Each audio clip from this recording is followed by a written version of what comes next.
इश्की गुस्से में अपना मुंह फुलाकर बैठी हुई थी और राजवीर की तरफ देख भी नहीं रही थी।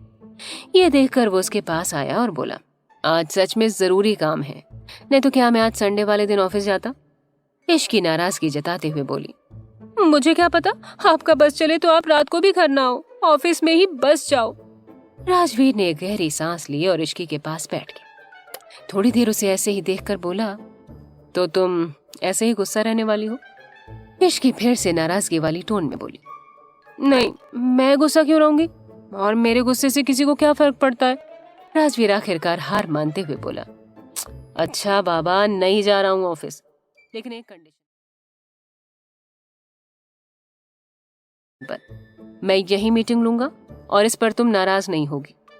इश्की अभी भी राजवीर की तरफ नहीं देख रही थी, जिससे वो उसे उठाकर अपनी गोद में बिठाते हुए बोला, इतनी छोटी नाक है तुम्हारी और इस पर हर वक्त गुस्सा रहता है।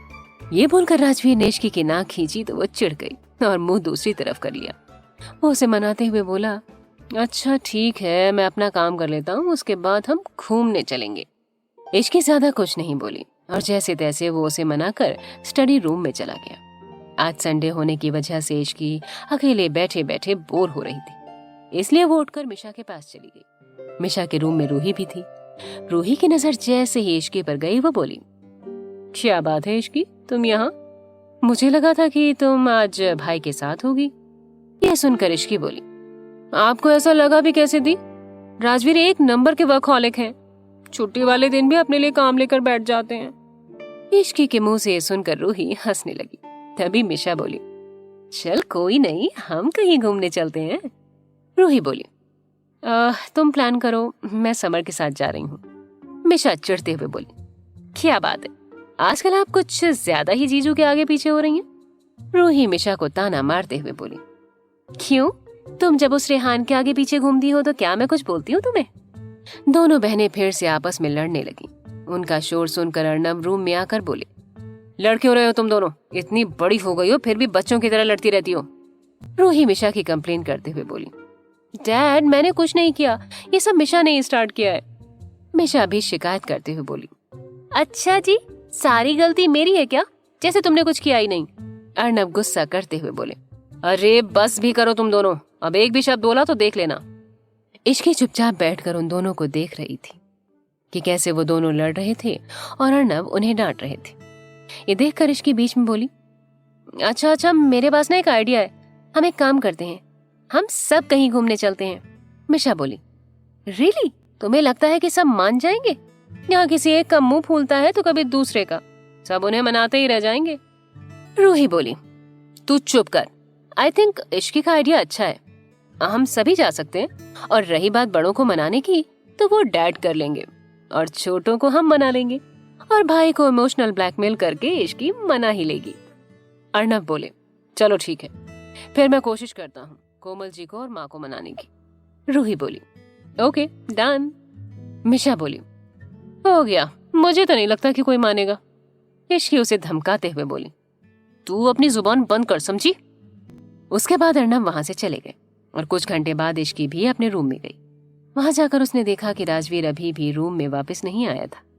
ये देख उसकी आंखें छोटी हो गईं और गुस्से से वो स्टडी रूम में गई और वहां जाकर उसने देखा कि राजवीर अपनी कुछ फाइल्स में काम कर रहा था।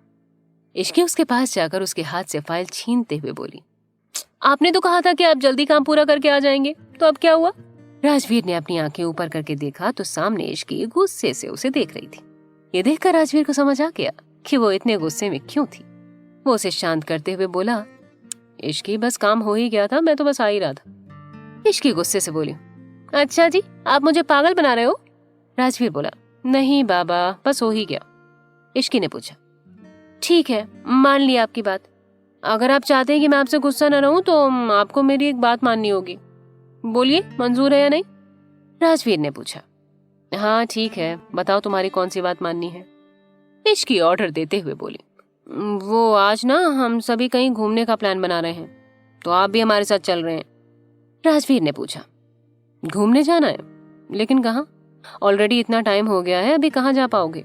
इश्की बोली, ज्यादा टाइम नहीं हुआ है, अगर हम अभी कहीं जाएंगे तो रात तक ट्रिप करके कल वापस आ जाएंगे। राजवीर ने पूछा, और कल का दिन वेस्ट हो जाएगा, उसका क्या? इश्क की मासूम सी शक्ल बनाकर बोली, प्लीज ना राजवीर। राजवीर ने पूछा, ओके फाइन, क्या डिसाइड किया है बताओ। इश्क की जल्दी से बोली, वो हम सब हरिद्वार जाने का सोच रहे हैं, फिर वहां से ऋषिकेश। राजवीर ने अपनी एक आईब्रो उठाकर पूछा, और तुम्हें लगता है कि हम कल आ जाएंगे? इश्क की चहकते हुए बोली, हाँ ना, अभी ज्यादा टाइम नहीं हुआ है और अभी तो बस 11 ही बजे हैं। अगर हम 1 घंटे के बाद भी निकलेंगे तो भी शाम तक हरिद्वार और रात को ऋषिकेश, फिर कैंप और फिर सीधे अपने घर दिल्ली। फिर इश्क की रिक्वेस्ट करते हुए बोली, प्लीज राजवीर प्लीज, अभी तो सावन भी है और अच्छा लगेगा सब देखने में, प्लीज मान जाइए। लास्ट में राजवीर थक कर बोला, ओके फाइन, जल्दी रेडी हो जाओ। ये सुनते ही इश्क की खुशी से चहकते हुए बोली, मैं जल्दी से फैमिली ग्रुप में मैसेज डालती हूँ कि आप मान गए। राजवीर तो बस इश्की की खुशी को ही देख रहा था। उसे बस इस बात की खुशी थी कि वो खुश थी। हरिद्वार उत्तराखंड का एक पवित्र नगर और हिंदुओं का एक प्रमुख तीर्थ है, जो 7 पवित्र स्थलों में से एक है। उसकी ऊंचाई पर स्थित अपने स्रोत गौमुख, गंगोत्री, हिमनंद से यात्रा करके गंगा नदी हरिद्वार में मैदानी क्षेत्र में प्रथम प्रवेश करती है। इसलिए हरिद्वार को गंगा द्वार के नाम से भी जाना जाता है, जिसका अर्थ है वो स्थान जहां पर गंगा जी मैदानों में प्रवेश करती हैं। हरिद्वार का अर्थ हरि का द्वार यानी ईश्वर का द्वार होता है। घर के सभी लोग रेडी होकर हॉल में खड़े थे। राजवीर आराम से सोफे पर बैठा हुआ था और सबका वेट कर रहा था। तभी अर्णव बोला, मिशा, रूही, कहाँ हो सब? जल्दी करो वरना जाने में लेट हो जाएगा और शाम की आरती छूट जाएगी। रूही ऊपर से बोली, डैड बस हो गया। मिशा बोली, डैड भी ना इतना जल्दी जल्दी करते हैं, जबकि हम शाम की आरती से पहले ही पहुंच जाएंगे, फिर भी हड़बड़ा रहे हैं। इश्की बोली, हाँ यार, लेकिन अब चलो भी वरना डांट पड़ जाएगी। इश्की ने ये कहा ही था कि तभी फिर से अर्णव की आवाज आई, जिसे सुनकर मिशा और इश्की जल्दी से रूम से निकलकर हॉल में आ गए। उन्हें देखकर अर्णव बोले, तुम दोनों यहाँ हो तो रूही कहाँ है? तभी रूही सीढ़ियों से उतरती हुई बोली, आ गई डैड बस।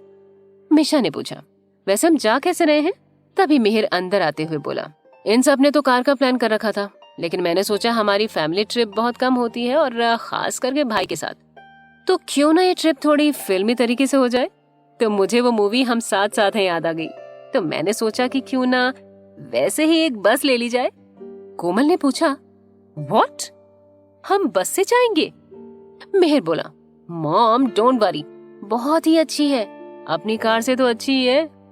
मिशा बोली, वैसे सुनने में तो बहुत ही ज्यादा एक्साइटिंग लग रहा है, इसलिए मुझे तो कोई दिक्कत नहीं है। इश्की ने भी चहकते हुए कहा, इवन मुझे भी। उनकी बात सुनकर सभी रेडी हो गए।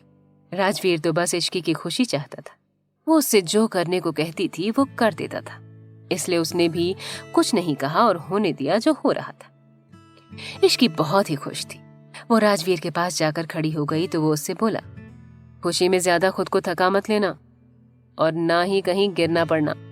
इश्की एक अच्छे बच्चे की तरह हाँ में गर्दन हिला देती है। सभी जाकर बस में बैठ गए। वो बस एकदम घर जैसी थी, सारी सुविधाएं थी जैसे कि एक वैनिटी वैन में होती हैं। राजवीर जाकर आराम से पीछे एक सोफे पर बैठ गया और घर के सभी लोग भी एंजॉय करते हुए बैठ गए और मिहिर जाकर ड्राइविंग करने लगा। सभी लोग बहुत ही ज्यादा खुश थे। इश्की जाकर राजवीर के बगल में बैठ गई और सभी आपस में बातें कर रहे थे। तभी अर्णव बोले, अच्छा ये बताओ किसी ने होटल बुक किया है या नहीं? ये सुनते ही मिशा अपनी जीभ बाहर निकाल कर बोली, उप्स, मैं तो भूल ही गई। जैसे ही मिशा ने कहा सभी लोग उसे घूर कर देखने लगे। तभी राजवीर बोला, इट्स ओके, बुकिंग हो जाएगी। मिशा जल्दी से बोली, बस तो अब भाई ने बोल दिया है डैड, अब चिंता की कोई बात नहीं है। सभी लोग एंजॉय करते हुए करीब 5 बजे हरिद्वार पहुंच गए। राजवीर ने एक 5 स्टार होटल को बुक करवा दिया था। सिर्फ फैमिली के मेंबर ही आए हुए थे और कोई भी नहीं। राजवीर और इश्की अपने रूम में गए और फ्रेश हुए। इश्की राजवीर से बोली, राजवीर मैं भी गंगा जी में नहाऊंगी, तो आप प्लीज मुझे रोकिएगा मत। राजवीर हाँ करते हुए बोला, ठीक है, लेकिन ज्यादा नहीं क्योंकि पानी बहुत ठंडा होगा। ये सुनकर इश्की राजवीर के गले से लग गई। दोनों कुछ देर के बाद हर की पौड़ी घाट पर थे। हर की पौड़ी या ब्रह्मकुंड पवित्र नगरी हरिद्वार का मुख्य घाट है।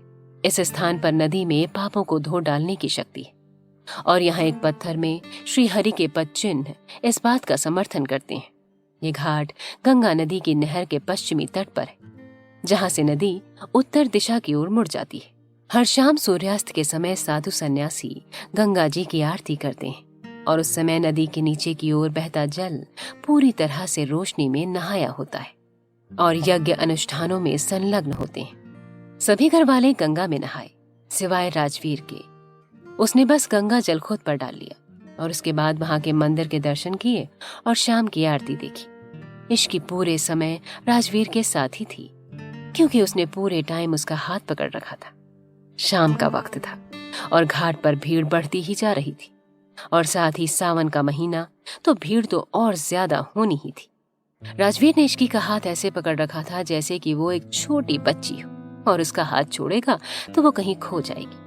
सब हो जाने के बाद मिशा बोली, चलो अब ऋषिकेश के लिए निकलते हैं। सभी लोग ऋषिकेश के लिए निकल गए। वहां पर सभी कैंप करने वाले थे, इसलिए उन्हें किसी होटल में बुकिंग करने की कोई जरूरत नहीं थी। सभी ऋषिकेश के ऊंची पहाड़ी पर गए और सारे मेल्स मिलकर टेंट लगाने लगे। वहीं पास में एक छोटी सी नदी भी बह रही थी, जिसकी आवाज चारों तरफ गूंज रही थी। राजवीर उसी नदी के पास रखे हुए पत्थर पर जाकर बैठ गया। वो नदी ज्यादा गहरी नहीं थी, शायद वो उसका रास्ता था, जहां पर पानी का बहाव बहुत कम था और उसमें बहुत सी मछली ऊपर उछल रही थी और ये नजारा उस पूरे एरिया को काफी सुंदर बना रहा था। राजवीर आराम से वहां पर बैठा हुआ था। तभी मिहिर, मिशार, रूही, इश्की और समर भी वहां आ गए और एंजॉय करने लगे। तीनों लड़कियां बहुत सी फोटोज ले रही थी। इश्की राजवीर के पास गई और उसके पास जाकर उससे बोली, आप यहाँ पर अकेले क्यों थे? खैर छोड़िए, चलिए हम दोनों भी साथ में पिक्स लेते हैं। वो देखिए रूही दी और समर जीजू कितने अच्छे से पिक्स ले रहे हैं। ये बोलकर इश्की ने राजवीर को इशारे से उस तरफ देखने को कहा जहां पर रूही और समर पिक्स ले रहे थे। राजवीर वो देखकर कुछ नहीं बोला, तो इश्की अपना फोन निकालकर उसके साथ सेल्फी लेने लगी। क्या इश्की और राजवीर का ये सफर ऐसे ही खुशी से गुजरेगा या फिर से आएगी कोई मुसीबत? और क्या होगा तंज का अगला कदम?